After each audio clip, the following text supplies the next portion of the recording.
आप सबका super concept classes में स्वागत है। और आज के इस वीडियो में मैं आप लोगों को क्लास 12 हिंदी इलेक्टिव के टर्म 1 का जो आप लोगों का एग्जाम हुआ है, इसका जो आंसर की होने वाला है, आंसर की मैं आपको देने वाला हूं।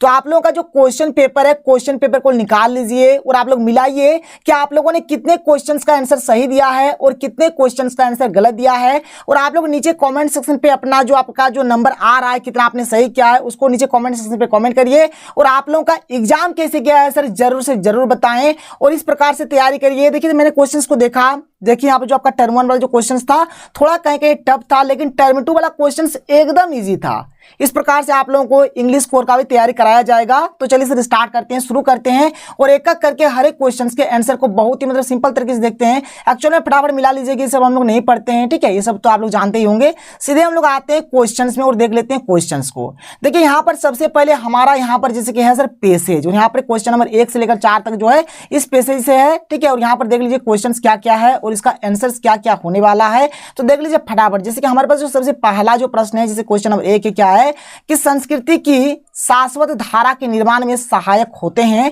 तो इसका जो राइट आंसर हो जाएगा ऑप्शन नंबर 3 हो जाएगा, महाकवि एवं मनीषी, चिंतक, आध्यात्मिक पुरुष। ये हो जाएगा इसका राइट आंसर। क्यों होगा, आप लोग इस पैसेज से यहाँ से आप लोग देख भी सकते हैं, देख लीजिए थोड़ा बहुत। यहाँ पर जैसे आप लोग देखेंगे ना, तो यहाँ पर साफ साफ लिखा कि संस्कृति की शाश्वत धारा का निर्माण इससे होता है, ठीक है सर, जो कि मैंने आपको बता दिया।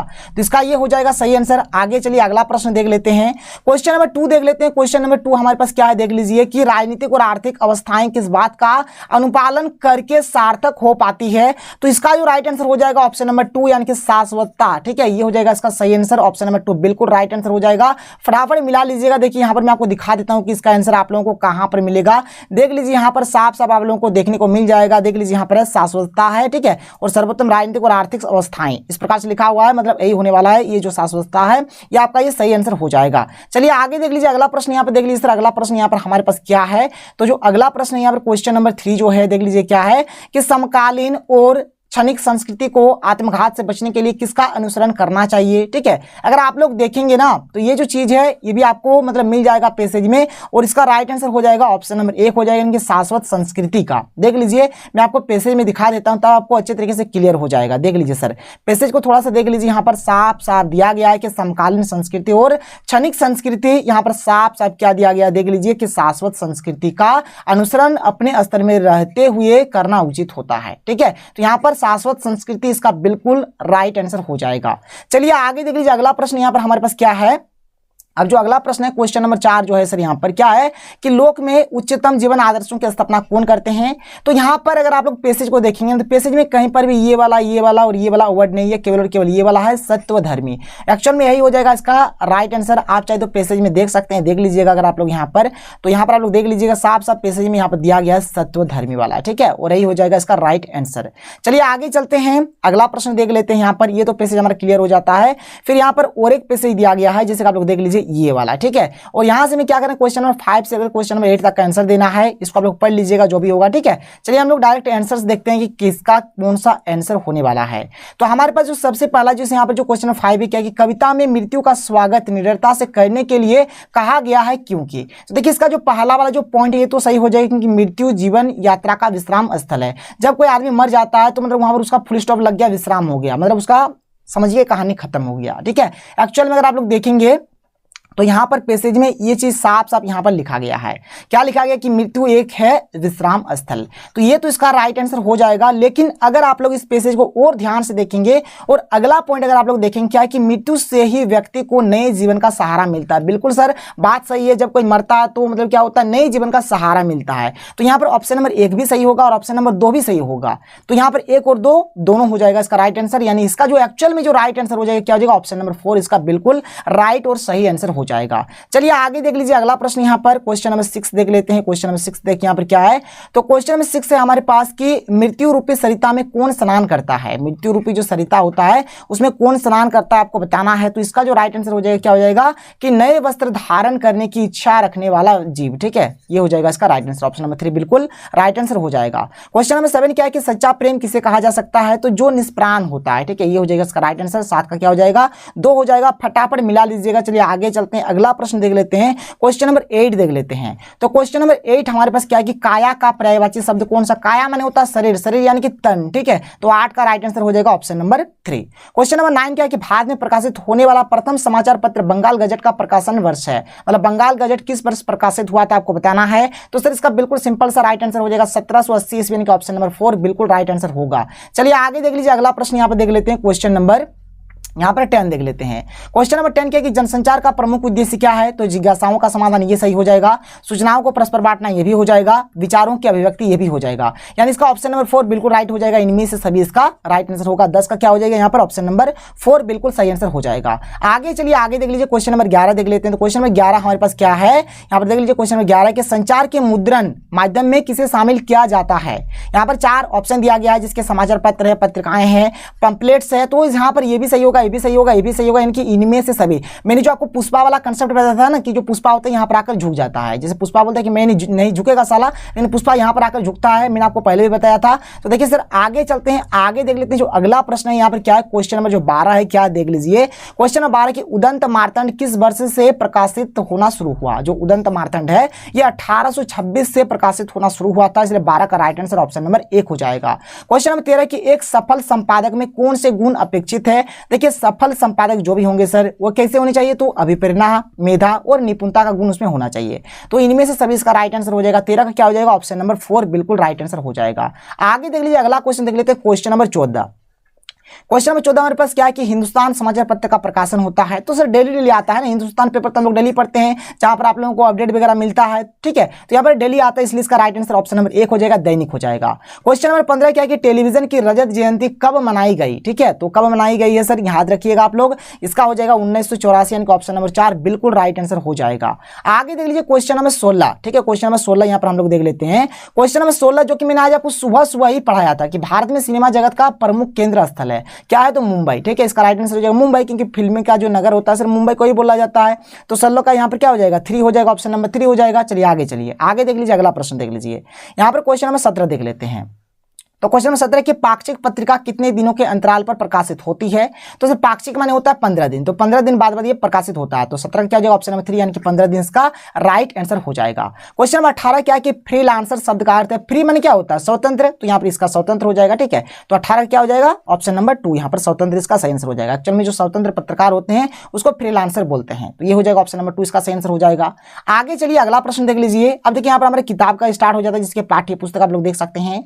अब देखिए यहाँ पर ये जो किताब का है ना सर, यहाँ पर कुछ लाइन दिया गया है, और ये जो लाइन है सबसे पहला जो है ना सर, इस लाइन के कवि का नाम आपको बताना है। अगर आपको लाइन समझ में आ गया तो आप लोग आसानी से कवि का नाम बता सकते हैं, लेकिन यहाँ पर मैं तो आपको आंसर बता दूंगा। तो ऊपर वाला जो यहाँ पर लाइन्स दिया गया है, ठीक है, जितना भी पंक्ति दिया गया है ये किस मतलब काव्यांश से लिया गया है, इसके कवि कौन है आपको बताना है। तो यहाँ पर देख लीजिए इसका जो राइट आंसर हो जाएगा ऑप्शन नंबर 2 यानी कि सूर्यकांत त्रिपाठी निराला इसका सही आंसर हो जाएगा, ठीक है। सूर्यकांत त्रिपाठी निराला बराबर मिला लीजिएगा, ऑप्शन नंबर 2 इसका सही आंसर होगा। आगे चलते हैं, देख लेते हैं क्वेश्चन नंबर 20। तो क्वेश्चन नंबर 20 यहाँ पर क्या है देख लीजिए।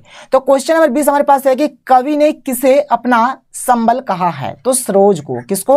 तो सरोज को। सरोज एक्चुअल में क्या है? तो यहाँ पर जो कवि है, कवि के पुत्री का नाम है सरोज, तो सरोज के लिए यहाँ पर है, ठीक है सर। ऑप्शन नंबर 3 इसका राइट आंसर हो जाएगा। 20 का क्या हो जाएगा? 3 हो जाएगा। क्वेश्चन नंबर 21 क्या है कि कवि का जीवन कैसा रहा? तो कवि का जो जीवन है एकदम दुखपूर्ण था, ठीक है। तो 21 का हो जाएगा ऑप्शन नंबर 2 बिल्कुल सही आंसर। आगे देख लीजिए, आगे आपका क्या है, क्वेश्चन नंबर 22 देख लेते हैं।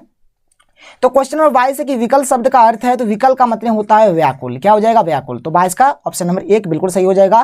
क्वेश्चन नंबर 23 है कि क्या है यहाँ पे कि कार्नेलिया का गीत कविता किस नाटक का अंश है? तो ये जो सर कार्नेलिया का ये जो गीत है ये कहां से लिया गया है? तो चंद्रगुप्त से लिया गया है। 23 का राइट आंसर हो जाएगा ऑप्शन नंबर 1। चलिए आगे चलते हैं, आगे देख लेते हैं क्वेश्चन नंबर 24 देख लेते हैं। तो क्वेश्चन नंबर 24 हमारे पास क्या है कि बसंत आया कविता की कवि है, जो बसंत आया जो हमारा कविता है इसके कवि का नाम हमें बताना है। तो हो जाएगा रघुवीर सहाय, क्या हो जाएगा? रघुवीर सहाय इसका राइट आंसर हो जाएगा। क्वेश्चन नंबर 25 है कि जब प्रकृति से नाता टूटता जा रहा है तो बसंत के आने का पता किस प्रकार होता है? तो कैलेंडर से। किससे? कैलेंडर से। तो 25 का राइट आंसर हो जाएगा ऑप्शन नंबर 4, ठीक है। कैलेंडर से इसका सही आंसर हो जाएगा। चलिए आगे चलते हैं, अगला प्रश्न देख लेते हैं। देख लीजिए यहाँ पर अगला प्रश्न हमारे पास क्या है। तो अगला प्रश्न है हमारे पास कि मुक्त छंद के प्रवर्तक कवि के रूप में जाने जाते हैं, कौन जाने जाते हैं सर? यहाँ पर आपको बताना है। तो इसका राइट आंसर हो जाएगा सूर्यकांत त्रिपाठी निराला, यानी कि 26 का ऑप्शन नंबर 3 बिल्कुल सही आंसर हो जाएगा। फटाफट मिलाइएगा, जितना भी नंबर आपका आ रहा है नीचे कमेंट सेक्शन पे कमेंट कर दीजिएगा। क्वेश्चन नंबर 27 क्या है कि गीत गाने दो मुझे कविता में कवि ने कैसे समय का वर्णन किया है। ठीक है सर,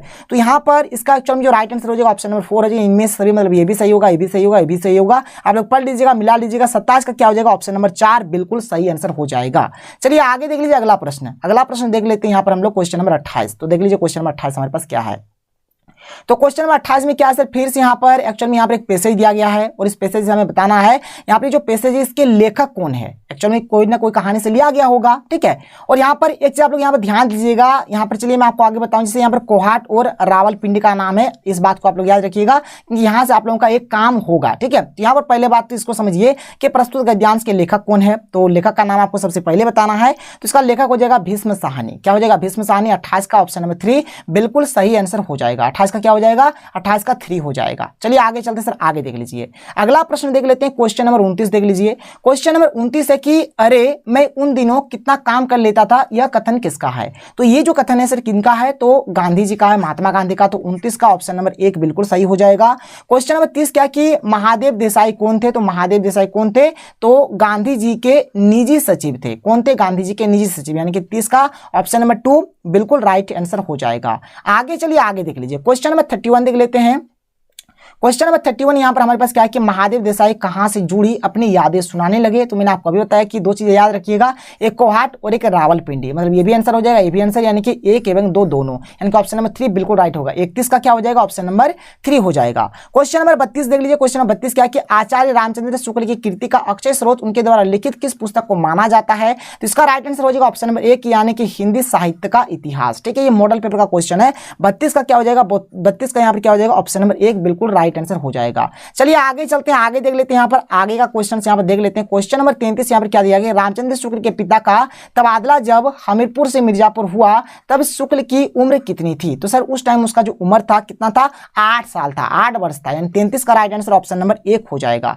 चलिए आगे चलिए अगला प्रश्न देख लीजिए। अगला प्रश्न देख लेते हैं क्वेश्चन नंबर 34। वो ज्यादा नहीं बाकी है, थोड़ा सा देख लीजिए फटाफट। क्वेश्चन नंबर 34 क्या है कि सुमरिनी के मन के पाठ के अंतर्गत कितने लघु निबंध है। ठीक है, तो आपको बताना है।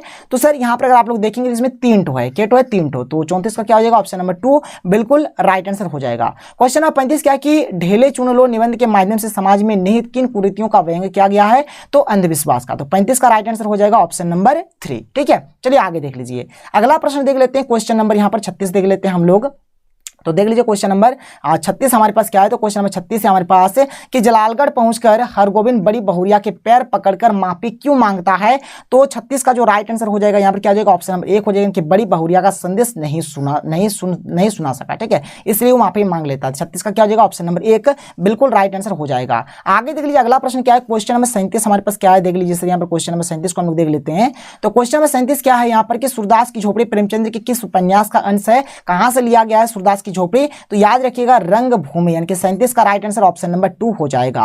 क्वेश्चन नंबर 38 क्या है कि सूरदास की झोपड़ी में आग किसने लगाई थी, भैरव ने लगाया था सर। 38 का क्या हो जाएगा, ऑप्शन नंबर 1। बहुत ही सिंपल से यहाँ पर आगे का क्वेश्चन दिया गया है। 38 का 1 हो गया। चलिए आगे चलते हैं, क्वेश्चन नंबर 39 और 40 देख लेते हैं, फिर हमारा कहानी खत्म। ठीक है, हमारा कहानी खत्म नहीं, एक्चुअली मॉडल पेपर हमारा खत्म हो जाएगा।